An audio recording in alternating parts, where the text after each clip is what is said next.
Minister, com mais paciência também tem qual está retornando de distribuição. Então, o retorno de distribuição ultimamente estava assim, naturalmente, Elmar estava uma pasta grande, me mira que está tomando o Hopi Plan, no qual é produção mesmo, não somente com o qual é motor aqui, mas também o qual ministro mencionou, de Solar Park.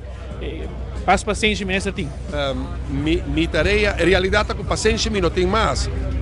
Por que como que pensamos? Que é a solução para hecho com nosso reporte de paciência mais? Toma ação.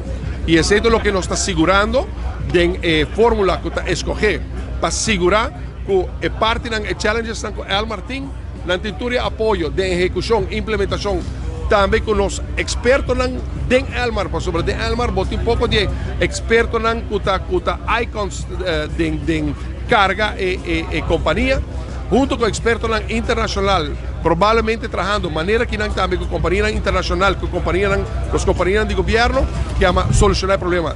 Que nos pueblos não tem paciência mais, que nos ser a única maneira para poder que o problema aqui, desafio aqui está, take on the challenge, actuar, solucionar o problema não a e esta é uma inversão, verdade, que também toma tempo por nós ser actuar ali. A maneira como o Web Aruba NV está actuando ali é um bom exemplo como te seguro, Elmar também não lo aplica.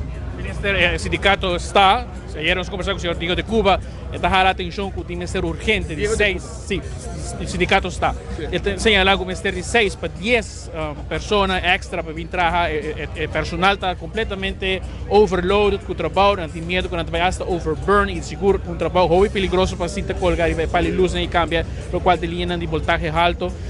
Não teme também que tem uma situação que vários trucks não estão trabalhando para mais de 3 anos, falta de material, mientras tanto não mira que se invertir em auto elétrico, mira que quizás a prioridade está roubada.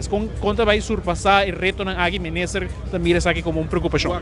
Mita quer que não preocupação como sindicato, que está reflejada a preocupação de trabalhador, está assunto que está válido, também nós vamos deal com se está trabalhador, extra apoio, expertise internacional, local, extra capacidade, extra manpower, tudo o que me ser extra equipo e facilidade financeira tem para nos actuar.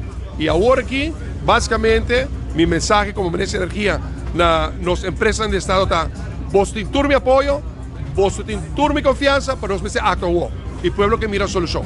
Lo hace tu esfuerzo para evitar un walkout, pues se trata de lo que nos escucha ayer. Claro, lo metí en reunión con él también y pasó para atrás, nos puede solucionar el problema juntos. Y a través de la Peter Bonos solucionar el problema, pero me sienten oído, comprensión, ¿no? Y cooperación entre diferentes divisiones de las diferentes empresas para trabajar juntos y salir por el problema.